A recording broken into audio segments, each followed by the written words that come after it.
into the secrets behind its ideographic capture of reality, speculating about its provenance and complex physical structure. Extravagant claims and theories met with enthusiastic reception in 17th and 18th century Europe and 20th century America. Kings, clerics, adventurers, scholars, modern poets, and theorists of language were drawn to its strangeness and exceptionality, looking for a key to unlock its secrets through grammar and compositional laws. 16th century Jesuit missionaries labored to learn it. 17th century savants were fascinated by it, and 18th century sinologists fetishized it. How an entire civilization outside of Christendom evolved to have a writing system as complex and massive as a Chinese script has been an enduring linguistic mystery for outsiders. This inquiry poorly masks a deep suspicion. How can a people who read and write in characters ever think the way we do?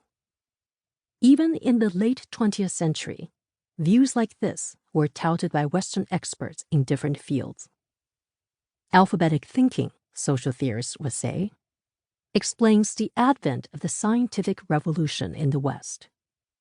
A modern theorist of networks and the digital age sees the alphabet as a conceptual technology that forms the bedrock of Western science and technology. A scholar of ancient Greece saw the signs much earlier at the fount of Western civilization, where the alphabetic mind was responsible for all the West's accomplishments. Joseph Needham, a renowned British historian of Chinese science, spent his life's work defending scientific inventions in ancient China against claims like these. But he also recognized that the Chinese language remained the greatest barrier for Westerners to understanding the minds of the Chinese. It is China's first and last Great Wall. The Opium War of 1839 to 1842 marked the beginning of a new course for China.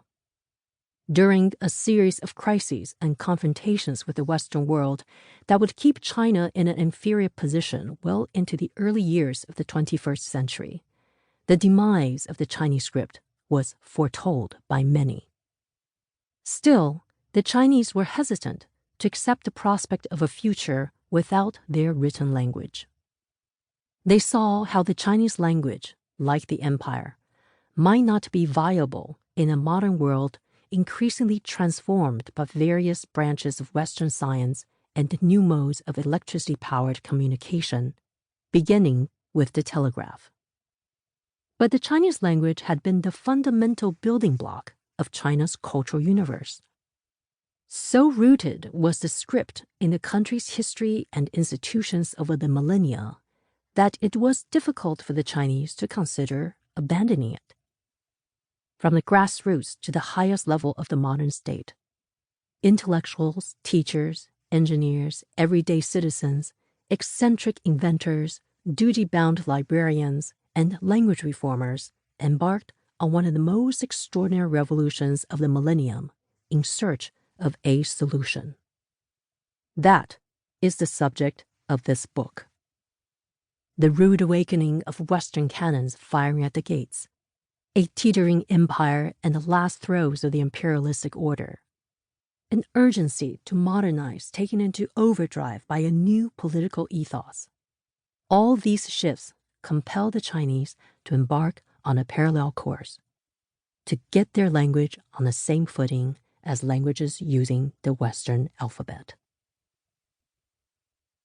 Bridging the chasm between two radically different scripts and systems of language seemed impossible at times, and the onus was mostly on the Chinese to modernize, or what amounted to the same thing for most of the 20th century, to Westernize. The scale of the transformation was daunting. This important process lies at the core of China's modern identity. But the burden of this assimilation may be hard to imagine for those who have not experienced it. Languages make worlds. Those who attempt to cross over